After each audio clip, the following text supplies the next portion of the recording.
it's a new era in CFB to start off this year, put on full display. My take on this game is simple. I know some people will be upset about it. Good riddance to the Pac-12. Can you do it in terms of the week to week to week? I don't see a pathway for this team to miss the college football playoff. We want to make sure you have those best bets in the entirety of our betting cards. That was thinking, but he had that program was already going there. Only on SportsGrid. Crew has already clinched the National League Central. They're 2 games behind LA. That being the Dodgers, trying to maybe get the 2nd seed in the National League standings for October. Both of these teams have a chance to score some runs against these pitching matchups, so maybe another over, even though we do have a playoff atmosphere. And yes, Milwaukee did clinch, but there's still an eye on the prize of we might be able to chase down the Dodgers and also the Phillies to get one of those buys. The early line. Only on SportsGrid. Brian Daboll has been feeling it. He's in a foul mood. He's having stare downs with Pat Leonard and everything else. John Mara wants Brian Daboll to go and get the next quarterback. They tried to get the next quarterback. We all watched it on Hard Knocks. They couldn't end up with Daniels. They couldn't end up with May. So they said, okay, we'll run it back a year. We'll go get neighbors, and we'll tolerate. Pharrell Coast to Coast. Only on SportsGrid.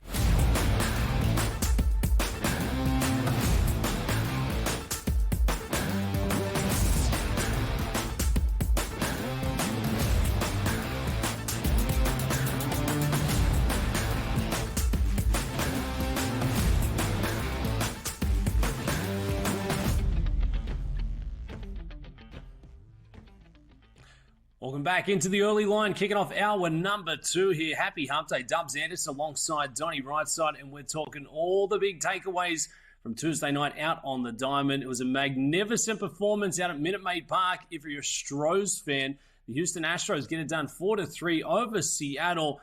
And I tell you what, special Tuesday night, they clinched their 4th consecutive AL West championship. The pedigree, the class prevails again as we're just less than a week out from playoff baseball, Donnie. Absolutely. And you know what? You're playing teams in your division that they still think they can win the division. What's the best way to put away, Dubsy? Beat them head-to-head. And that's what the Houston Astros did last night in a 4-3 victory over the Seattle Mariners. Also, you probably expected a Houston win because Framber Valdez has been nothing short of spectacular this season, picking up his 15th win, dropping his ERA to 2.91, and he wasn't even fantastic last night, which is a great sign. You can still win these ball games without having your ace pitching like an ace. 5 2/3 innings pitched, which is fine. 8 hits, which is a little bit high. 3 earned runs. You like to see that better. Only 4 strikeouts, but still picking up the victory. The shame of this also, Dubs, is the Seattle Mariners, obviously not going to make the playoffs, as it turns out. Their young pitching staff, they would have been a problem if they made it into the playoffs. But the problem that we've always had all year long with the Mariners is what? They just can't hit. The opportune hitting just wasn't there. They tried to make some moves at the deadline to bring players in. It didn't help them out. They're over 500. I get that. But what a disappointing season. Because as we were taking a look at over the first 60 to 90 days, it looked like the Mariners were the best team in the AL West and the Astros were dead and buried. Here we are at the end of the season. Voila, the Houston Astros punching their ticket into the playoffs by winning their division, and the pedigree of a championship team is certainly there. They know how to win in October. They handled their business last night. Good win for them, and away they go into the playoffs. Donnie, another team headed back into October is the Orioles. The Baltimore Orioles come up big on Tuesday night with, I guess, a bit of an upset over the Yankees here. They get it done 5-3 for the Pinstripes. They had Schmidt out on the mound, but it was a bit of a costly error late in this one from Torres. And again, it leaves the Yankees reeling just a week out. Yeah, it looks like, look at the box score here, 7 total pitchers used by the Orioles. So when you talk about, Dubsy, all hands on deck to get into the playoffs, this was exactly what we mean. The Orioles at 87-70 beat the New York Yankees to punch their ticket. But also let's remind ourselves, it wasn't too long ago, Dubs, that we were looking at the Baltimore Orioles as possibly the best team in the AL East as they were in first place. I never gave up hope, and I always thought the New York Yankees were the best team in that division. They didn't hold the standings captive the entire season. They had to play good baseball down the stretch to overtake the Orioles. And even as you take a look at the Orioles with some of the post-game interviews saying, you know what, it hasn't been the smoothest road over the past couple weeks here, but we fought our way in, and here we're in the playoffs, and it's a new season. I respect that. And also, coming on the mound yesterday, Dean Kramer's not a great pitcher, veteran guy, but he goes 5 innings pitched and only 1 earned runs. That's exactly what you needed in that start on the road to give your team a chance at victory. Schmidt, on the other hand, for the Yankees, 5 1/3 innings pitched, 3 earned runs. His ERA on the season, still 2.55. Even though the Yankees lost, their champagne is going to chill for just a little bit longer. They'll be able to win, pick up that division, and I still think the Yankees, for me, are the best team in the American League. But for last night, the Orioles did their job. That was to win a baseball game, get into the playoffs, and leave the Cards where they are. Another team in search of picking up wins going through the final week of September, the Detroit Tigers. The Tigers were at home taking on the Tampa Bay Rays for Tuesday evening. They get it done in a low score of 2-1. It was Tarek Skubal with scintillating stuff yet again, just allowing 2 hits in 7 scoreless. So a big win here in a low scorer for the Detroit Tigers. I can't believe what I'm watching here. Not that Tarek Skubal was on the mound picking up his 18th victory and the best pitcher in the American League. We expect that, right? Every 5th day, you're going to get a great start. But how about the Detroit Tigers on the verge of making the playoffs? This is a team, it seems like, Dubs, every single year we think they're dead and buried by the time they play their second series of the season, not the second series in September. What a phenomenal victory, but that's the way they're going to do it. Lower scoring games, timely hitting, all-star players on the mound, Cy Young players on the mound, handling their business. I don't think I would have ever seen this coming. But yet again, here are the Detroit Tigers on the verge of making the playoffs. Never would have thought that April, May, June, or even into July. Yeah, and taking a look at the standings, I mean, there's a lot on the lines. Keeping it with the Central, the Royals get it done. Also low scoring going against the Nationals, just 1-0 in this spot. And on the American League side of the standings there, it's the Tigers still holding that wild card spot. It's the Royals taking that 3rd spot, and a couple of teams on the outside looking in. But what'd you make of this big performance from the Royals, Donnie? I mean, you want to talk about being in stressful environments. That's the Kansas City Royals. I mean, they were driving the bus off the road the past 3 weeks when all they had to do was play around 500 baseball and easily make it into the playoffs. They made it hard on themselves, but credit them. Even though the Washington Nationals are dead and buried, you still have to beat those teams. It was a road game. There wasn't a lot of people in the stands here, and it took you to go to 10 innings to beat them 1-0. Reagans was on the mound, one of your better young pitchers. 6 innings pitched, no earned runs, lowers his ERA to a 3.14. He was phenomenal. Wouldn't that be a shame if the Royals went out yesterday, Dubsy, and wasted that start for Reagans? Theoretically, they were on the verge of doing that, but recovered. And this is one of the teams that, heading into the season, it's like, hey, can you catch lightning in a bottle with the Royals? Every once in a while, they'd be good. You saw them win a World Series, but it's almost like for the smaller market teams, 1 out of every 10 years, we might be able to make a run for the playoffs. I didn't want to see the Royals spoil this. Love seeing that victory yesterday, 1-0 over the Nationals, to keep them in that playoff hunt with a legitimate chance to make it in, and we'll see what happens over the final few days. But Reagan's great pitching performance. They needed it because at the plate, it wasn't really timely hitting, Dubsy. 2 for 11 with runners in scoring position. That's not good enough. But you're able to hold the Washington Nationals to 0. Dubsy, I guarantee you, if you hold the other team to 0, you're going to win every single baseball game you play. You got a really good chance, Donnie. I'd say it the same as you on that one. I tell you what, motivation, Donnie, it's such a big thing. Final week before we hit the playoffs. Minnesota are certainly not lacking any of that. But I tell you what, if you watched the game last night, didn't look so good. The Minnesota Twins go down at home. It was the Marlins coming into town, a 4-1 victory. This is not a great outcome for the old Twins fans. They're just 2 games back for a wild card spot as it stands.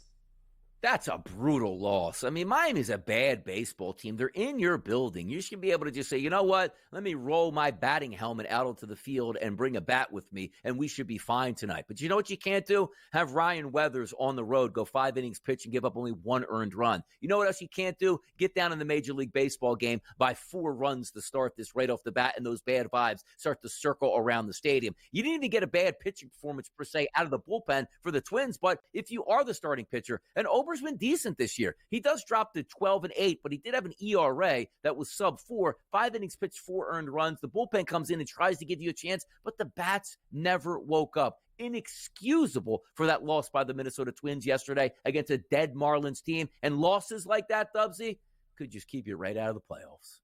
Yeah, really could there. Taking a look at the Central, the Guardians obviously up on top. The Royals, Tigers, Twins still vying. And can we give an honorable mention to the Chicago White Sox, Donnie? This could be the worst team that we've ever seen in the history of Major League Baseball. The Marlins said, no, we're not that bad. We can still pick up a couple of wins even on the road. But for Chicago and the White Sox, is it the offseason yet, Donnie?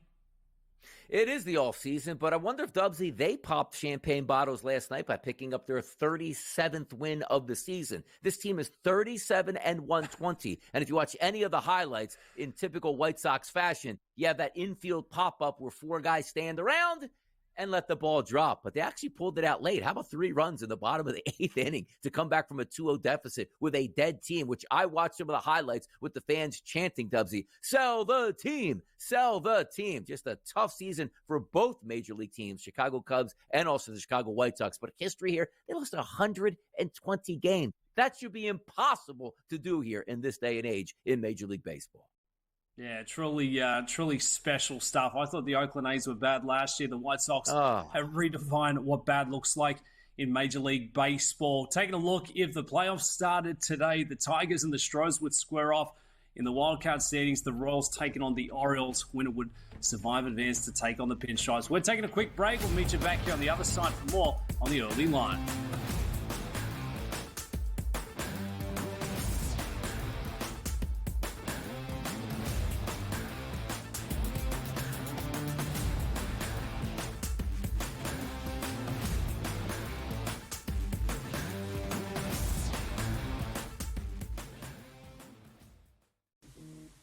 Right here with you on Pro Football Today on SportsGrid. Odds in motion, trying to see what lines have moved throughout the week. Never felt more comfortable in this set than I do for this year. I am ready. I'm just getting angry. The hot takes are going to be here all long, people. What in the world is going on in Miami, Dom? It's not particularly anything to shy away from just because many people are on top of it. Hot take, hot take. I think this line is asking you once again to take New Orleans. Pro Football Today, only on SportsGrid. Simply put, the only way to bet this is over-under win total. I love Tyronn Lue. I think he's one of the 5 best coaches in the league. But my dear friend George Sorless told us to me a long time ago, you can't win if you don't got the talent. Unfortunately, I don't think the Clippers have the talent to match up. Betting above the rim, only on SportsGrid. The Bostonian versus the book. Would it make you feel better as a bettor or as a sports fan if they said after the game we were trying to cover the spread? Oh, God. To say it out loud? Oh, my God, no. So what, no to say it out loud? Oh, my God. You can't say that out loud. No, you can't do that. Okay, so what is the big deal either way? Oh, play the game the right way. The Bostonian versus the book.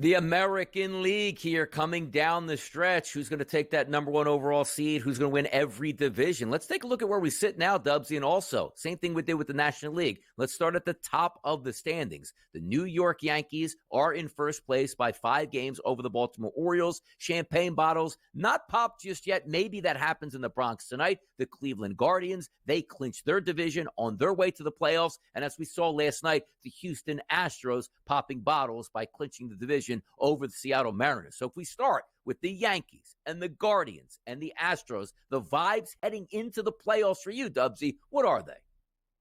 I'll tell you what, Houston, lo and behold, they're back in October playing some fantastic baseball. rookie gaffer up on top there. I think they've been very impressive. They're a little sluggish to start, but they've got some young weapons, some new faces that took a bit of time in trying to find a bit of rhythm. But I'll tell you what, they've absolutely got it in bunches. There was a point early in the season, Donnie, for Houston, they were just sitting at a 10% chance of making it into the playoffs, and here they are. So I think for me, that's probably the standout. Common theme, I feel like for the Yankees, Dodgers, a little interchangeable. There's disappointment after disappointment, and it really shouldn't be happening at this time of year. So a little underwhelming from the Pinstripes up on top. The Guardians, they're going to be a force. But out of the three teams, divisional leaders, I think it's the Houston Astros that would be concerning in trying to play against. Here's the interesting part about the Astros, Dubsy, because in the past, I think the teams were more talented, as we say, like from a starting pitching perspective. The lineup is still very good, but I do think there's some holes in that lineup. But say what you want. There's something about a team that's been there and done that before. Now, granted, I am a Philadelphia Phillies fan. They beat the Philadelphia Phillies in the World Series. Who knows if they cheated or not, because they do have that MO, but cheating or no cheating for the Houston Astros, that pedigree is they're used to being in spots where they go on the road, everybody hates them, not just rivalries, everybody hates them. They're used to that. So they're used to playing in hostile environments and winning baseball games. It's an interesting look because they are playing their best baseball at the end of the season. One of the worst baseball teams midway through the season, now one of the better teams, which is pretty incredible. And we've talked about it so many times already this morning, the Baltimore Orioles and the New York Yankees. They'll tee it up again today in the Bronx. A win for the Yankees will secure that division, and then they can officially go into the playoffs as a division winner. But the fun certainly here, Dubs, is coming from those wild card spots. It's been incredible to watch. You look at right now the standings. If it ended today, Baltimore Orioles, Kansas City Royals, and Detroit Tigers would be in the playoffs. Now, granted, yesterday, the Baltimore Orioles have already clinched their playoff spot. Now it's just up for three teams to battle for two spots and a commanding lead, it seems like now, for the Royals and the Tigers with a 2-game lead over the Twins. So if I ask you this question, before we look at the teams and their chances possibly to make a deep run, is that the playoffs right now for the wild card? Is it the Orioles, Royals, and Tigers, or is there any hope in your mind here, Dubs, for the Minnesota Twins to sneak in? Well, look, the Twins, they've got the skids. They've lost 3 in a row. That's not the kind of momentum you want to be building off going through the final week here. I don't think there is. I think in terms of the wildcard positions, I think we're set here. The Orioles, obviously, they've got that top spot. Detroit Tigers, they're playing some really strong baseball. That was a big upset there yesterday. And for the Kansas City Royals, if you're taking a look at the teams, out of the wildcard who could make a bit of a run, I mean, this is potent offense. They've got the pieces in all the right places to be stacked, to be built going through October. So for me, I think we're set, Donnie. Orioles, Royals, Tigers. We can shut the gates. We can call the season off now, give all the teams a bit of rest. And for Kansas City, that's what I'd be looking for in terms of that upset. You look, Cole Reagan, Seth Lugo, Brady Singer. They've got the arms. Bobby Witt Jr., one of the most exciting there with the bat at the plate. So I think that's the way it finishes.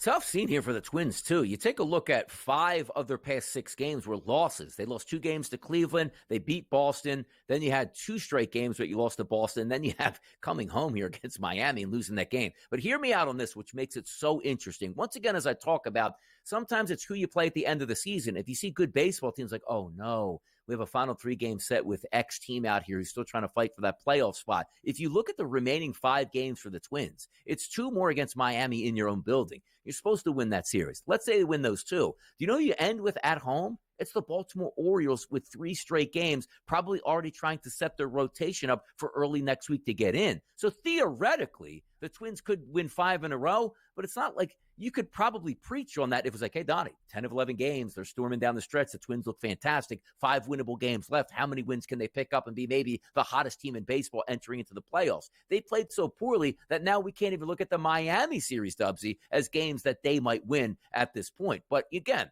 when you make it into the wild card, the reason that we sometimes say these teams can make runs is the fact is in playoff mode, already engaged, playing playoff games before you meet those top 2 seeds as they get in. And if you see the standings once again, Yankees, Guardians, and Astros, they'll be in. Now, granted, we already are thinking that the Yankees are not going to fold up shop over the final 4 to 5 games of the season, not win any, and the Orioles run the table and win the division. Let's call it like we see it. The Yankees are going to win that division. Of those wild card teams to make a run, is it really the Roy? Like, who do you think is legitimate? And I'm not talking about win the AL and get to the World Series. Who do you think is going to be upset-minded heading into that wild card round?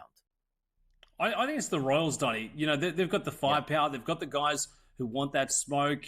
Look, and speaking of schedules coming into the house, Detroit have got a pretty favorable one there as well. They'll take on Tampa Bay for 2 games at home, and then they get to finish off with a series against the Chicago White Sox, the worst team in baseball. But I think it's the Royals who are stacked, who could make a bit of a run, and certainly not a lineup that you want to be facing. They can send the very best of them. Yard, I like the starting arms. Cole Reagans, he's had a fantastic season. Seth Luger, he's going to be a part of the mix there. So I think that's a team with the right makeup. Is it championship, pedigree, caliber?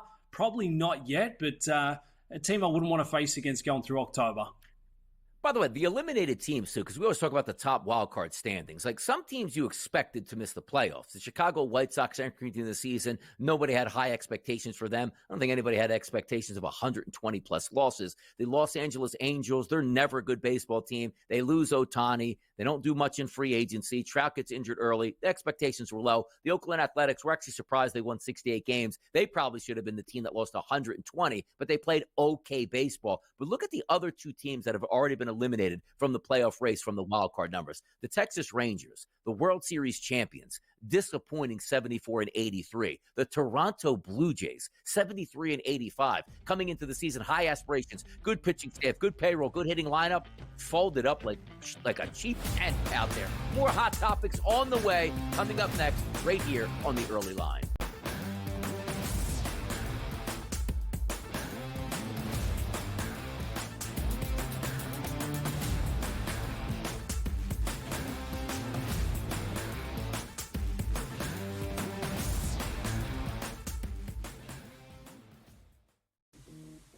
Right here with you on Pro Football Today on SportsGrid. Odds in motion, trying to see what lines have moved throughout the week. Never felt more comfortable in this set than I do for this year. Brady, I'm just getting angry. The hot takes are going to be here all long, people.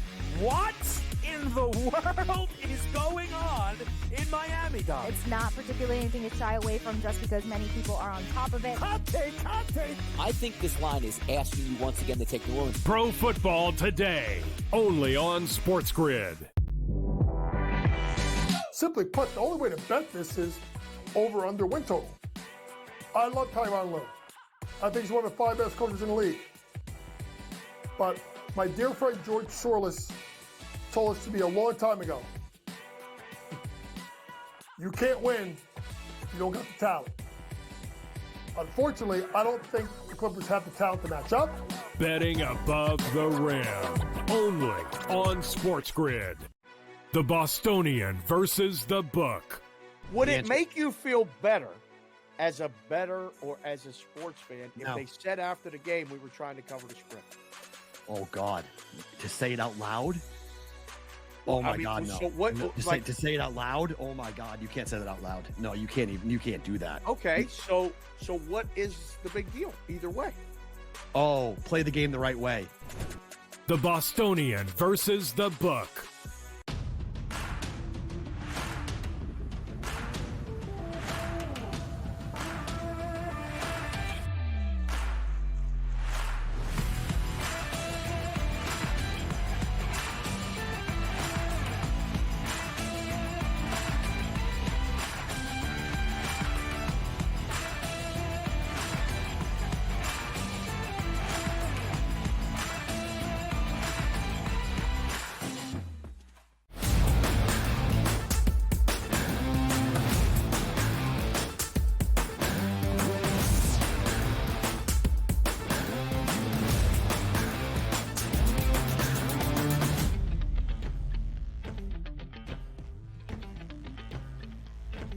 Wednesday morning, right here on the Early Line, Sirius XM Channel 159 on the SportsGrid Network. It's Stubbs and Donnie. And what's the reason why we talk about the playoff race and October baseball? It's to crown a World Series champion. I'm going to ask this question first, Stubbsy, before we get to the actual odds themselves. If we look at the standings right now on the FanDuel Sportsbook, it's the Dodgers and Phillies 1-2. Yankees and Astros 3-4. Are you surprised that it's 2 National League teams above 2 American League teams in the order right now?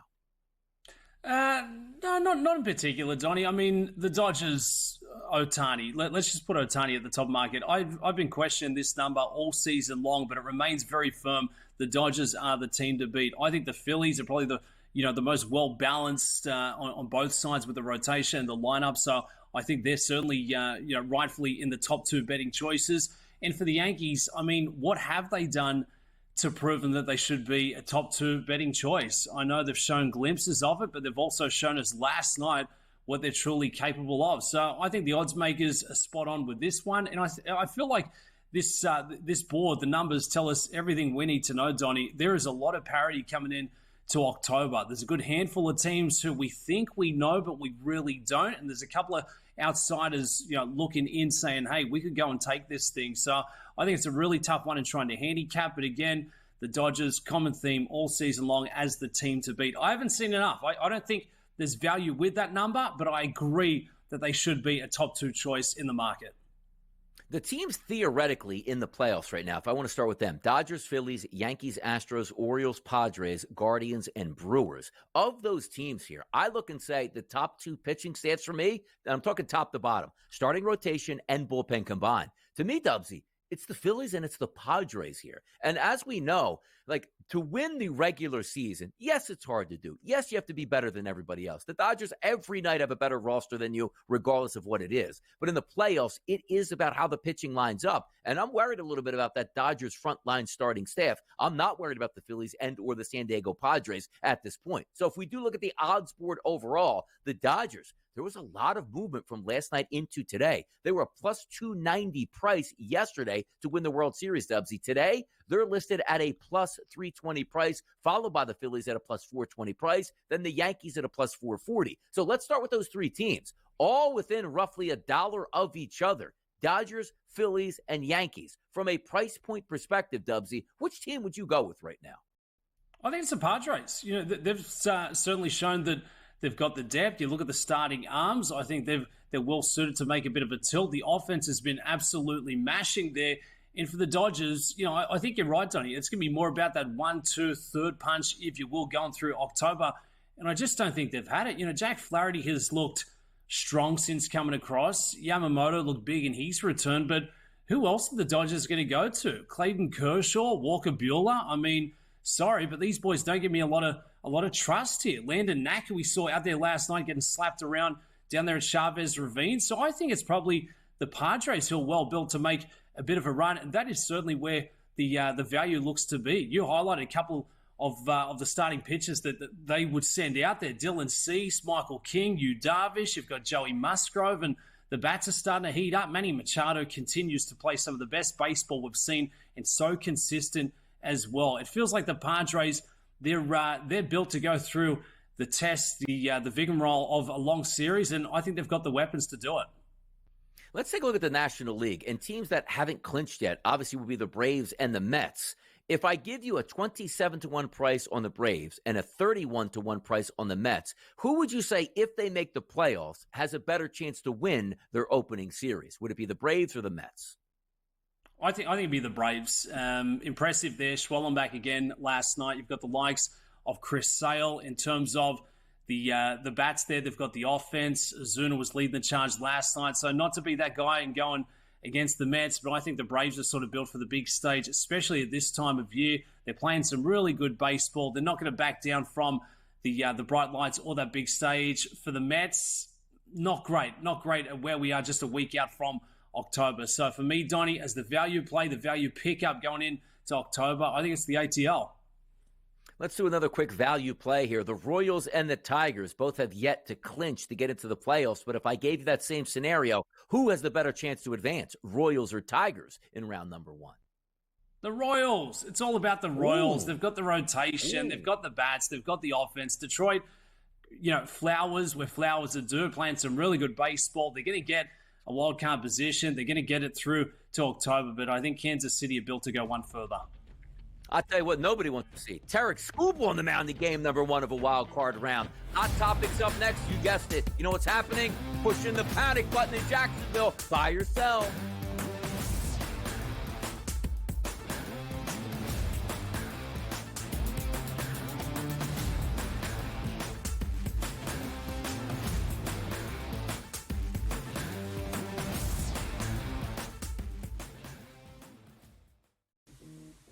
Right here with you on Pro Football Today on SportsGrid. Odds in motion, trying to see what lines have moved throughout the week. Never felt more comfortable in this set than I do for this year. Brady, I'm just getting angry. The hot takes are going to be here all people.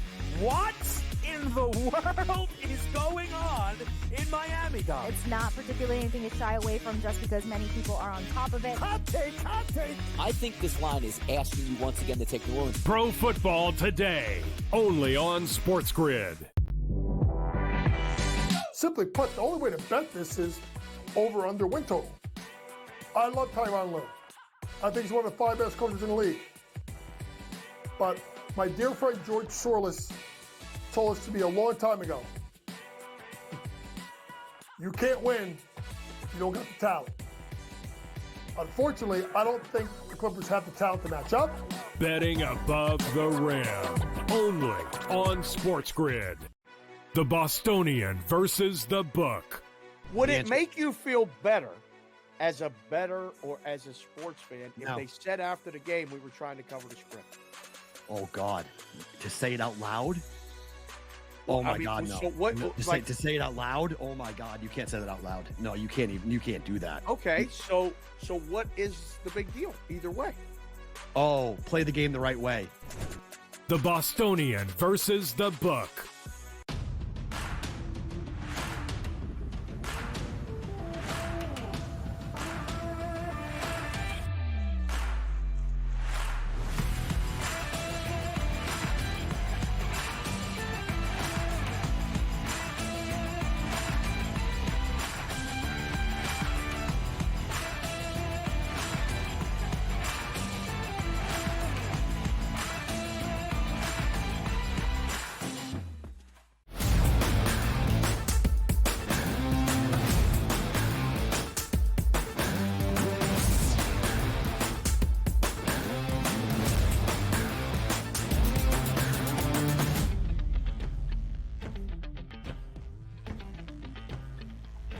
Oh, buy or sell, one of the favorite topics here, certainly on the early line. A lot of things to get to, but as always, we talked a lot of Major League Baseball. We're getting you ready for the Major League Baseball playoffs here, but in the meantime, there are some panic buttons that we are going to hit. How do we feel, Dubs? You got a little bit of buy or sell NFL edition coming up here. How are we feeling? Let's go, Donnie. Getting into a little week 4. Happy hump day. All the hot topics. You've been seeing them well. Let's go. Got cold brew. I'm charged up. Let's set the table for this one. Now, granted, we just watched the Jacksonville Jaguars go on the road and get absolutely blasted by the Buffalo Bills. Now, maybe no shame in their game, and the Buffalo Bills maybe are a much better team than even I thought they would be in August. They look absolutely fantastic. Josh Allen is playing great football. We'll get to him in just a moment. But let me set the table for this. Trevor Lawrence got a lot of money from the Jacksonville Jaguars as the number 1 overall pick. He also got a lot more money by signing an extension to be the franchise guy of the Jacksonville Jaguars, which means you expect him to step up and play good football in big moments. We haven't seen that this year, as the Jacksonville Jaguars now sit 0-3 on the season because they did. I keep on thinking they beat the Miami Dolphins and can't believe they blew that, but they did. No wins on the season for the Jaguars. Trevor Lawrence's last 8 games played, 11 touchdown passes and 8 interceptions. You might say, that's not great football. It's not horrendous football. And they probably are 4-4, 3-5 at worst. No, he's 0-8, Dubsy, through those last 8 games. And he looks like he's avoiding ghosts out there. As most people will factor in, he dropped back to pass in the second half, did a reverse pirouette spin with nobody around him, basically sacking himself. So the question, buy or sell? The Jaguars should hit the panic button on Trevor Lawrence.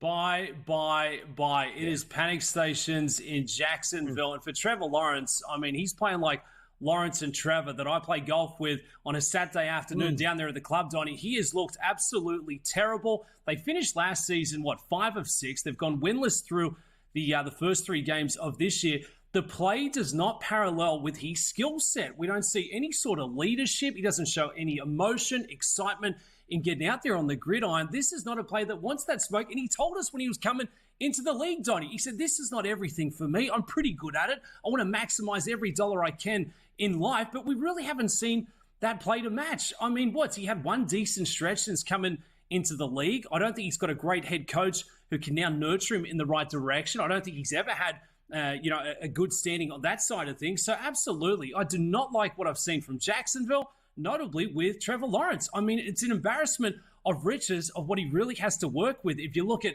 the running back, ETN's fantastic. He's got the wide receivers. He's got Christian Kirk, Gabe Davis, Brian Thomas, who I think is one of the best rookies in the league. Obviously, Evan Ingram hasn't been there to start, but once he's back full and healthy, they've got a fight. But it was not a good showing on Monday night and a sign of the times. They just look completely out of sync. No, you're absolutely right, too. And you might say, like, before the season started, sometimes you're trying to hunt down some of these schedules. At the Dolphins, home to the Browns, at the Bills. That's a tough start. But a tough start would mean, like, okay, we went 1-2. You can't be 0-3. And as I said, game number 1 against the Miami Dolphins on the road, you had that game wrapped up, and you blew that one. Say, okay, the Browns aren't a good football team. They just got crushed by the Dallas Cowboys. They're on the road. Perfect time to turn it around. They were horrendous on offense, scoring 13 points and losing that game 18-13. Then you go on the road against the Buffalo Bills. You don't even show up in a 47-10 shellacking. So you say, okay, thank goodness. Who's up next? Hopefully it's the Carolina Panthers or a team like that. No, it's the Texans on the road, who they just got their brains beat out and bench C.J. Stroud to end that football game. You know they're going to be angry. So dropping to 0-4 looks like absolutely that's a possibility. And also take a look at Doug Peterson in his post-game press conference. He looked absolutely defeated at that point. Things are not looking up for the Jacksonville Jaguars, Dubsy, but I'm in agreement with you. You're not supposed to. You push the panic button like a rookie in his first or second year. You can't be pushing the panic button on your franchise guy that you gave hundreds of millions of dollars to, and that's what it looks like they're doing, and rightfully so. I haven't seen anything out of Trevor Lawrence this season that shows me, you know what? He's going to get it together. And then again, going on the road to NRG Stadium, which is going to be loud, and the Texans are going to expect a victory in that game. We'll see what Jacksonville can provide. Now let's go to the opposite end of the spectrum. Off season, maybe a little turmoil in Buffalo. Diggs gets traded out of town. Maybe they had a feud. You're drafting young wide receivers, and it looks like the Buffalo Bills injured on defense and had a couple salary cap purges in that secondary. It's like, man, I don't think the Bills can do much. They've been nothing short of phenomenal to start this season, and also that's been Josh Allen. Take a look at this. 719 total yards, 9 total touchdowns, 0 interceptions. Playing great football, not turning the football over. And my question to you, buy or sell, Dubsy, Josh Allen will win his first MVP this season. Yes, he will. Give him the award now. Josh Allen has looked truly remarkable. And this is coming from someone, Donnie, who's not the biggest Josh Allen fan. I've always said he's a fantastic athlete playing the quarterback position. He's a fantastic quarterback. He's making all the right decisions. And what's changed coming in for a new year? Well, it looks like suddenly there's only one alpha left in this locker room. Josh Allen knows this is his team, and he's playing in that kind of fashion. Look, James Cook has been fantastic. That's taken a bit of pressure off. We're worried about where are the weapons going to come from. With no Stephon Diggs, where's Josh throwing it to? Well, the production at the back end of last year, it really wasn't that high going towards Stephon Diggs. You've got Shakir, you've got Coleman. They've looked fantastic through the first 3 weeks. It doesn't get any easier. They've got the next 3 going on the road, so this really will be a test of the mettle for Josh Allen. But he's playing with maturity. He is a fantastic athlete, and he's now playing like a truly elite quarterback, if you will. And in that MVP market, it's the player who's going to bring the most value to their team, to their franchise. And for the Buffalo Bills to have a strong year, and we've seen that they're going to be built for the longevity of going through the regular season. It's going to be thanks to this guy. The numbers he is going to put up on the weekly. We know how good he is rushing. He's even been a bit more professional on that side of things. He's not putting his body truly on the line, so he can save that good health for the back end of the year. MVP odds, plus 250. Buy. This is the year for Josh Allen. I'm not going to buy into it yet, Dubsy, but here's what I'm looking at here for a buy or sell for myself is I am buying on him winning the MVP, but buying at the correct time. You might say, what are you talking about, Donnie? He's the MVP or he's not the MVP? Look at the first 3 games. And outside of that first half against the Cardinals, which they struggled, and credit them for coming back. And by the way, I also say, I think the Cardinals are much better than I thought they were going to be entering into the season. They look like a competent team. They were great in the second half, and they were up double digits. But a kick return by the Cardinals put that game in balance where they didn't cover that spread. Game number 2, from start to finish, Dubsy, they were so much better than the Miami Dolphins on the road on a Thursday night. And then game number 3, completely outmatched the Jacksonville Jaguars 47-10. But here's why I'm saying hold off right now on buying the MVP numbers, because I think 250 is probably the lowest you're going to get. Do you know the next 3 games coming up for the Buffalo Bills and Josh Allen? At the Ravens, at the Texans, and at the Jets. I'm not saying, Dubs, he's going to struggle. And if they go 3-0, you might be right. That number might be plus 100 when it's all said and done, because if they open the season 6-0 with that gauntlet, the major reason is going to be Josh Allen. But I think after those 3 games, I can get a better price. And let's just say they do go 1-2 in those games, which quite frankly, that's a tough schedule to go 2-1, let alone going 3-0. Then you get the Titans and the Seahawks and the Dolphins and the Colts after that and the Chiefs. So you might be able to say that plus 250 could turn into plus 350 or plus 450. Then I'm buying in on Josh Allen and the Buffalo Bills. I love what I've seen with him so far. There's no reason to doubt him at this point. But for me, just looking at that price point, I want to wait just a little bit longer. But I think we can both agree, Dubsy, Josh Allen, he's on it to start this season. Yeah, I'm now number 1 of the fan club. He's looked fantastic, and so too have the Buffalo Bills. And just looks like, there's better vibes there all around on the sidelines. So for Josh Allen, he's now co-favorites for the MVP alongside Patrick Mahomes. And for Patrick Mahomes, the bar starts far too high. The only way to go is south. They're looking for a third Lombardi. So Josh Allen's the play for me. If you don't think it's one of those two, the big drop-off to next in line, CJ Stroud. So if you don't think it's Josh Allen or Patty Mahomes, not a bad market to take a swing in. It is. We're talking about 3 weeks into the season, and you have the separators already at the top level. It is crazy to see how it plays out. More buy or sell next. Don't you go anywhere.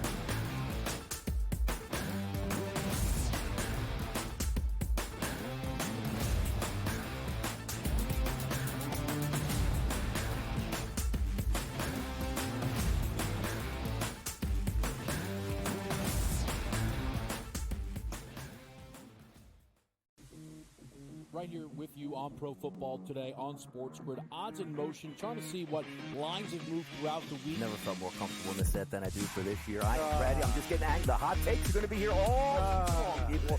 What in the world is going on in Miami, Donnie? It's not particularly anything to shy away from just because many people are on top of it. Hot take, hot take. I think this line is asking you once again to take New Orleans. Pro Football Today, only on SportsGrid. Simply put, the only way to bet this is over-under win total. I love Tyronn Lue. I think he's one of the 5 best coaches in the league. But my dear friend George Sorlis told us to me a long time ago, you can't win if you don't got the talent. Unfortunately, I don't think the Clippers have the talent to match up. Betting above the rim, only on SportsGrid. The Bostonian versus the book. Would it make you feel better as a bettor or as a sports fan if they said after the game we were trying to cover the spread? Oh, God. To say it out loud? Oh, my God, no. So what, no to say it out loud? Oh, my God. You can't say that out loud. No, you can't do that. Okay, so what is the big deal either way? Oh, play the game the right way. The Bostonian versus the book.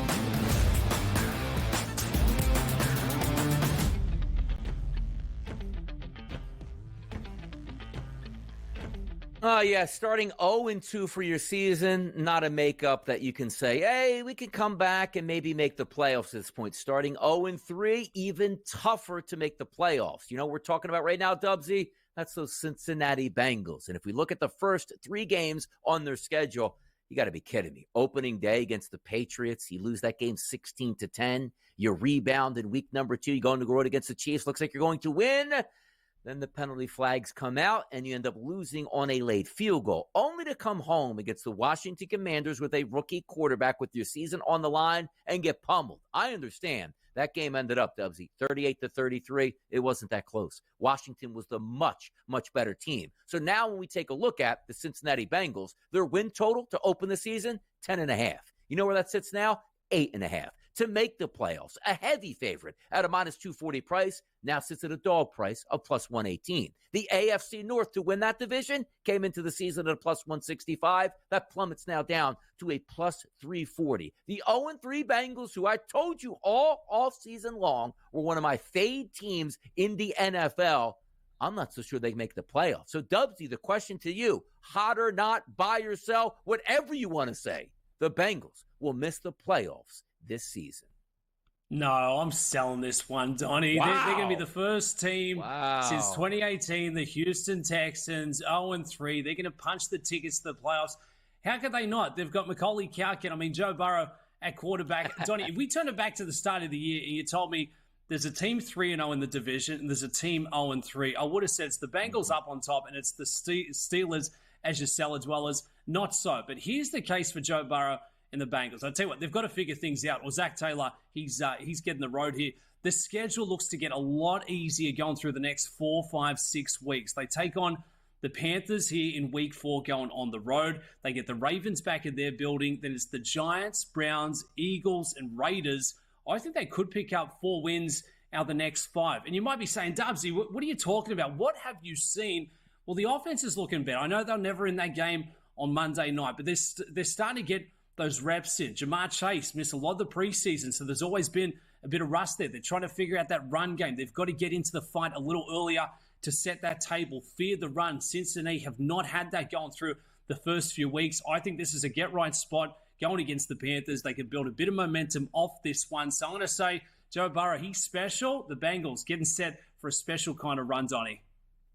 Crazy talk over here by Dubsy. This team's 0-3, dead in the water. But there is a life raft that you can use because, quite frankly, if we go back to the preseason, understand there's a lot of turmoil. Wide receivers wanted to get paid, not showing up to camp, but they had a good start to the season schedule-wise. You're supposed to beat the Patriots opening day. You're probably supposed to lose to Kansas City on the road, but the Commanders were the rookie quarterback at home on Monday Night Football. You're supposed to win that, Dubsy, which means 2-1. And the Carolina Panthers on deck, which means you should go to 3-1 before you face your division rival at home with the Ravens. And things just up in smoke early with that 0-3. And also, sometimes, Dubsy, I talked about in baseball, like when you play a team, hey, the Yankees are really good, but if you play them in the final 3 games and they clinched everything, they're going to be setting the rotation up, not really caring whether they win or lose. Now you look at the Panthers last week. If you would have played them a week before with Bryce Young, it doesn't matter who you are. You're going to hammer that team. Now the Panthers actually show up with a pulse, and they're at home feeling that they should win this football game over an 0-3 Chiefs team. It's a tough uphill climb, it is, but I think you're right. The team is talented. Like, there's different 0-3s, right, Dubsy? There's teams with 0-3s breaking in a rookie quarterback in a terrible lineup. But this is a Bengals team that looks to move forward with a healthy Joe Burrow and a healthy Jamar Chase and a healthy T. Higgins. So there is a light at the end of the tunnel. But for me, I'm a stack guy.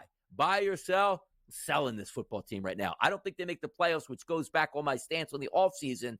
You ruined it, Mike Brown. The bad vibes in the locker room are folding over to the field. That's why you are 0-3. Now, we saw 2 football teams play on Monday night. One team looked incredibly good with a rookie quarterback that might be the best rookie in his class, even though he wasn't drafted number 1. Let's get to that in a moment. It's Jaden Daniels. His seasonal statistics for a rookie: 80% completion percentage, 664 passing yards, $171 on the ground, and 5 total touchdowns. He was nothing short of unbelievable Monday night on the road against the Bengals. So a buy or sell question for you, Dubsy. Jaden Daniels should have been the first overall pick in the 2024 draft and not Caleb Williams. Buy. Jaden Daniels is a far better quarterback in the National Football League than Caleb Williams. He was a better prospect. He had the better year last season at college. He's the reigning Heisman champion for a good reason. And if you're looking for that deep ball, that accuracy, he's got it in bunches. The dual threat has shown us his ability here in the pros. He's well suited, great physique for it. The arm looks fantastic. If you take a look at the numbers he's put up thus far, he's on pace for 1,100 rushing yards. This guy's an absolute freight train, and he is lifting the Commanders in their aspirations going through this year. They're not just going to be the easy beats and we'll figure it out long-term, 2, 3, 4 years from now. Jaden Daniels is that guy. He's shown a lot more ability than what we've seen from King Caleb Williams out of USC. What could have gone wrong in Chicago, please? If I'm a Chicago fan, Donnie, I'm spitting out the coffee going into week 4 saying we made the wrong move. It should have been Jaden Daniels getting that deep dish pizza. I'll tell you, the crazy part about this is true because we knew Jaden Daniels was going to be a very good prospect, and any team that gets him should be really excited about their future. Same thing with Caleb Williams in Chicago. Now, granted, we're only down 3 games at this point, but sometimes you're already making a referendum on that matter of who's the better quarterback. Jaden Daniels looks so good from the pocket. Like he's a 10-year vet out there going like, I know I'm the fastest player out here. If I need to use my legs, I'll use them. But I know I can sit in this pocket and absolutely deliver with a couple dimes. Did you see that final touchdown pass in the back of the end zone last week to Terry McLaurin on 3rd down? It was incredible, like a teardrop falling from the sky. But also, we just go back like a year previous and say C.J. Stroud versus Bryce Young in Carolina. Like if you are that franchise that had the number 1 overall pick and you whiff and that number 2 guy looks like he's going to go on to a Hall of Fame career, that's like a double shot at this point. So right now, after 3 games, buy yourself for me, Dubsy, I'm going to buy it. Jaden Daniels should have been the first overall pick because he looks like he's the first overall pick the way he's playing now. Good things on the horizon in Washington. We're not giving up hope on Caleb, but at the same time, you're matching these guys up side to side. It looks night and day. One guy looks like he has full command of that offense is performing. One guy looking like he really needs to get all of his wide receivers, including Keenan Allen, back onto the field. We got more buy or sell coming up after this segment, and also a lot more hot topics on the way. It's the early line. It's a Wednesday. It's Dubs and Donnie. We'll be right back.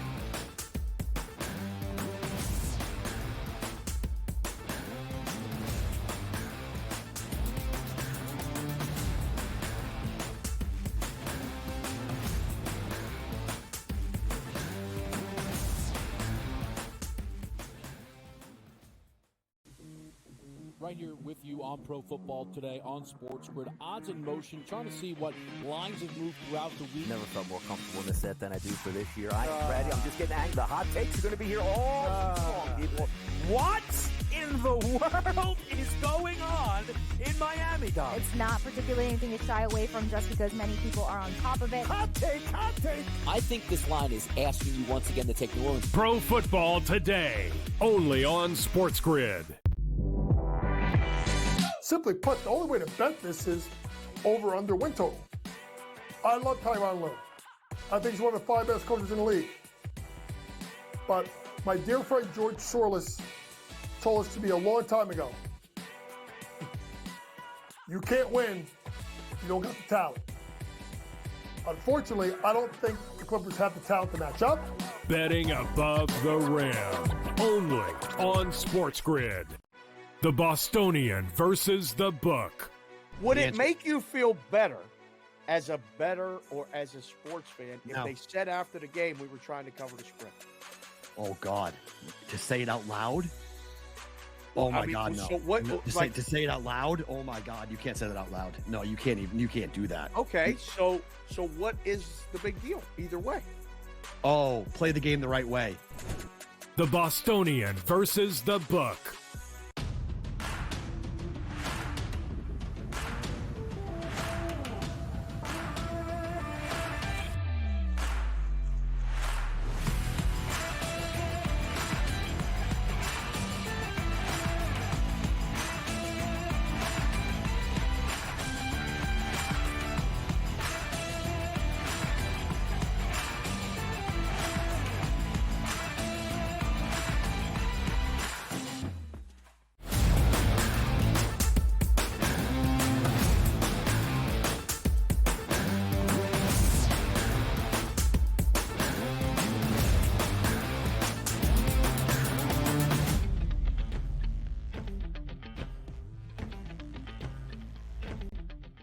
Wednesday morning on the early line, Sirius XM Channel 159, Dubs and Donnie. More hot topics on the way, buy or sell edition. Maybe none hotter than the Minnesota Vikings. If we look, Dubsy, at the first 3 games they played this year, on the road against the Giants, 28-6 victory. At home against the 49ers, who were fresh off of pounding the New York Jets, 23-17, they pick up that victory. Home against the Texans, where I have high expectations for the Texans. They were grounded on Sunday in a 34-7 defeat. The Packers are on deck next. But if I want to look at those first 3 games here and sort of set the stage, they were unbelievably impressive in the final 2 games. Did I think they were going to actually beat the New York Giants on the road? You bet. I absolutely thought they would do that. But these last 2 games, they were by far the better team than the 49ers, by far the better team against the Texans here. So we're going to ask this question, buy or sell, and set the table. Dubsy, the Vikings can actually win the Super Bowl? Buy. What's the song, Donnie? A new man for the Minnesota Vikings. Well, Sam Darnold is a new man with happy surroundings. Kevin O'Connell, Brian Flores, the 3 of them. I tell you what a trifecta Minnesota have got here. Throw into that the best wide receiver in the league, and Justin Jefferson. Aaron Jones has looked fantastic with the run game. So, yes, I'm absolutely buying on this one. The Vikings have looked fantastic to start the year, and I don't see him slowing down. For Sam Darnold, can we really knock his quarterback play over the last few years? Has it really been him that's been the problem? He's still 27 years of age. Donnie, if I told you this, Sam Darnold's younger than Joe Burrow. We think Joe Burrow is one of the elite young guys in the league. Don't sleep on Sam Darnold. He's finally got the tools and the weapons that he needs to flourish. He's playing with house money. He looks fantastic out there. He's got a real ownership over this offense. So, yes, I'm absolutely buying in. Didn't see this one coming in the offseason. I was stomping feet saying, poor old Justin Jefferson. He's lost Kirk. He's lost that dog in the locker room. He's lost his guy. Throw it all out the window. Not so much. Absolutely buying in for this one. We thought it was going to be a tier of 2 in the NFC North, right? It was the Detroit Lions and the Green Bay Packers, and everybody else is going to be playing for scraps, and maybe even the Chicago Bears surpassing the Minnesota Vikings just because of the excitement level and Caleb Williams coming to town, only to find out that Minnesota looks absolutely tremendous, and they're going to take on Green Bay this week, which probably returns Jordan Love. So a buy yourself from me. The Vikings winning the Super Bowl, I still sometimes have those preconceived notions coming into the season that I'm not sure they can get it done. So for now, I'll sell it. But if you are looking at some of those odds from preseason till now, the playoffs, which were dogs at a plus 270 number, they're now heavy favorites at a minus 194 to make the playoffs. The NFC title, 43-1 down to 10-1. That's incredible after 3 weeks. And a Super Bowl price of 80-1, which usually is like, just throw a number on them. Nobody's going to bet it, nor will they win. That's now down to 23-1, which is so impressive. Now, let me ask you a side question here, Dubsy. In the offseason, I thought Minnesota did the right thing. Said, we're going to pick up Sam Darnold. He's a veteran guy. What we can make of him maybe is a bridge over to J.J. McCarthy, who will be our starting quarterback sooner than later. Can you imagine if the Minnesota Vikings, forget about even winning the Super Bowl, which is the question here of buy or sell. Let's just say they make the playoffs and they win 11 games this year. What do you do with Sam Darnold, and what do you do with J.J. McCarthy? Is J.J. McCarthy just to the bench for 3 years? Have to be. And I tell you what, it hasn't been, a bad stepping stone for some of the other superstars that we're seeing thriving right now. Jordan Love in particular. Maybe you have to buy that time on the sidelines, but Sam Darnold has done nothing wrong at this point. And if you think you've got, some high-flying prospect coming out of the college ranks, you can see what you've got with Sam Darnold. He looks fantastic and absolutely a quarterback that you can build around going through the next 2, 3, 4 years. We've seen it over there for the Falcons. It's not a bad thing to buy high and get that depth at the quarterback position. So for J.J. McCarthy, it's looking like a bad beat. But for the Vikings, you want to try and build a bit of a dynasty? Well, let's start with a successful year this year. Sam Darnold's the guy, and you wouldn't be going away from that anytime soon if they can go on to hit double digits through the regular season. That's going to be enough for me, Donnie. Hit 10 wins, 11 wins. Sam Darnold's the guy for the next 2-3 years in Minnesota.